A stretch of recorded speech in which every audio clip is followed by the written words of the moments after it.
Alors sommes-nous tous hyperactifs? Alors j'ai envie de répondre, évidemment c'est un peu provocateur, j'ai envie de répondre oui.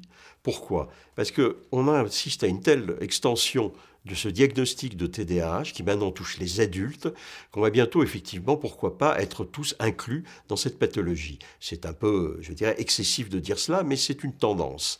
Parce que finalement, chez les adultes, par exemple, quand vous essayez de regarder les comportements à partir desquels on diagnostique le TDAH, sont des comportements, je dirais, qui sont quasiment dans la norme. C'est quoi un adulte TDAH? C'est un adulte qui a du mal à s'organiser, qui a du mal à fonctionner, qui a du mal à avoir une vie stable, professionnelle, personnelle, qui a éventuellement des troubles de l'attention, qui va avoir éventuellement des troubles de l'humeur, et c'est pas grand-chose tout ça. Donc finalement, beaucoup de gens peuvent entrer dans cette catégorie.